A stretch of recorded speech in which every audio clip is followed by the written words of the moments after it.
नमस्ते। कक्षा 7 अमृता शेरगिल। पृष्ठ संख्या 120। अमृता को भारत सदा ही आकर्षित करता रहा। 1934 में वे भारत आईं। अमृता शेरगिल ने अपनी कल्पना और यथार्थ का अनूठा मिश्रण कर भारतीय चित्रकला को नया मोड़ दिया। उनकी आरंभिक चित्र कृतियां में तो राजपूत कला की झलक मिलती है, परंतु बाद में पूर्वी तथा पश्चिमी कला का अद्भुत सम्मिश्रण कर उन्होंने एक नवीन शैली को जन्म दिया। नवयुतियां, कहानी वक्ता, नारी आदि अमृता के प्रसिद्ध चित्र हैं। प्राकृतिक सुंदरता, आशा निराशा तथा जीवन के विविध पहलुओं को उन्होंने अत्यंत खूबी से प्रस्तुत किया।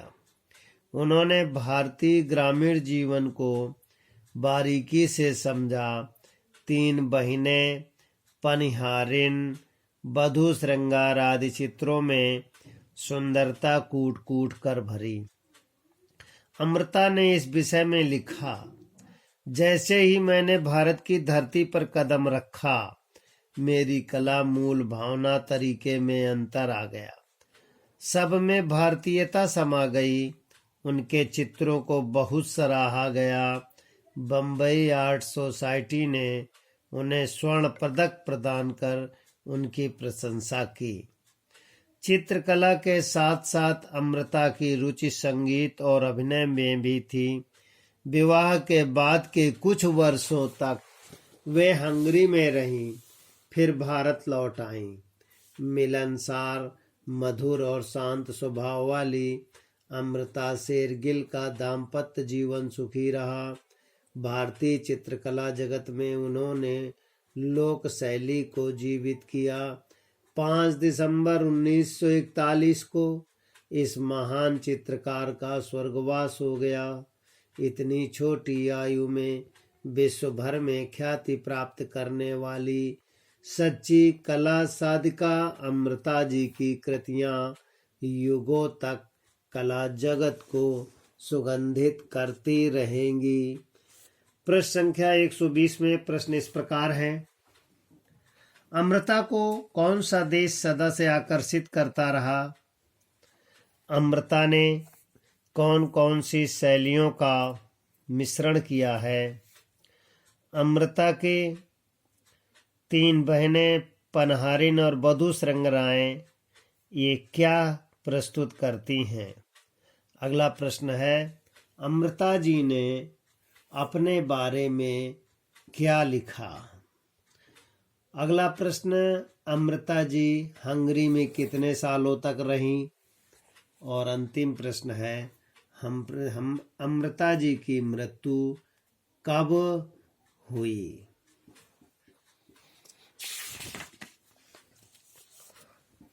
प्रश्न संख्या 122, अमृता के पिता कहाँ के रहने वाले थे? अमृता जब पहली बार भारत आई वह कितने वर्ष की थी? चित्रकला के साथ अमृता की रुचि किस विषय में थी? अमृता की माँ का क्या नाम था? चित्रकला की शिक्षा प्राप्त करने अमृता कहाँ गईं? अमृता ने भारतीय चित्रकला जगत में किस शैली को जीवित किया?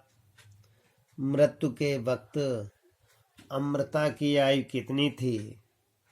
प्रश्न संख्या 122 में ये विद्यार्थी करेंगे और उन्हें याद भी करेंगे। प्रश्न संख्या 123 में व्याकरण बोध। निम्नलिखित शब्दों के सही वचन चुनिए। पौधा का पौधे, पौधों, इसमें पौधा का पौधे। बालिका का बालिकाएं, बालिकाओं, तो बालिका का बालिकाएं।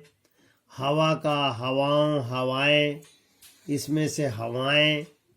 घटना का घटनाएं, घटनाएं, इसमें से घटनाएं। नारी का नारियां, पहाड़ी का पहाड़ियां।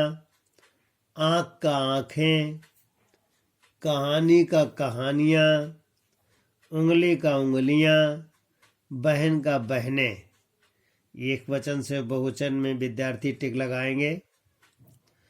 वाला, चित्र वाला, फल वाला, दुकान वाला, ईला, बर्फीला, चमकीला, हठीला। इतने विद्यार्थी प्रश्नोत्तर प्रत्यय लिखेंगे और याद भी करेंगे।